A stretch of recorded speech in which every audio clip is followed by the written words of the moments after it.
There are many heroes of the Holocaust, but in my opinion, none by far are as interesting as Adolfo Kaminsky's story.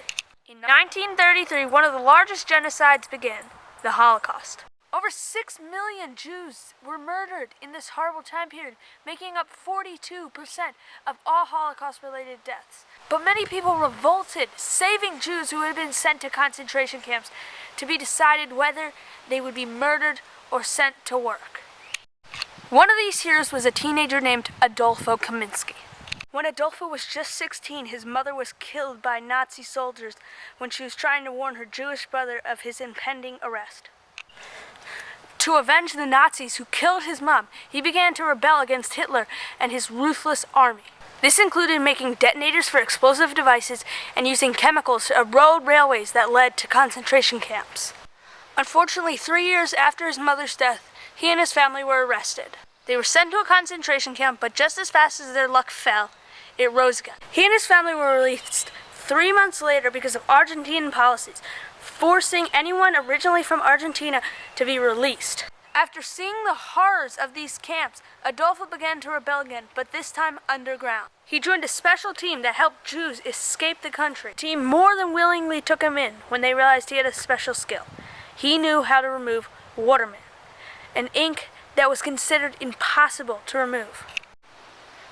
He and his team worked on creating and editing fake IDs so that Jews would no longer be identified as Jewish. They would change Jewish-sounding names like Abraham to French-sounding names. He learned how to remove waterman when he worked for a dry cleaning company after dropping out of school at the age of 13. In addition to removing the ink, he also created typefaces and stamps to match the government's. He and his team used these to fill in the fake information. Even created watermarks, the less opaque writing that proves that a document is official. They were producing 30 documents an hour, and the way Adolfo thought was that if he slept for an hour, 30 Jews would die, so he worked incessantly. In August 1944, when Paris was liberated by the Allied forces, Adolfo began to make German documents so that undercover Allied agents could get into German areas, learn and collect evidence of the concentration camps and the horrors that went on inside it.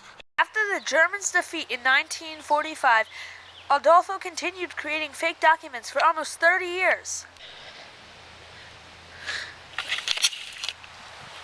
These documents were for people in Spain, Algeria, and South Africa in times of war. In 1970, he ceased creation of fake documents and became a photographer and photography instructor. He still lives in Paris today and is a well-respected and recognized man. I can't accept that some people think they're superior to others, think other people are inferior. He said, all human beings are equal no matter what their skin color, their nationality, their religion.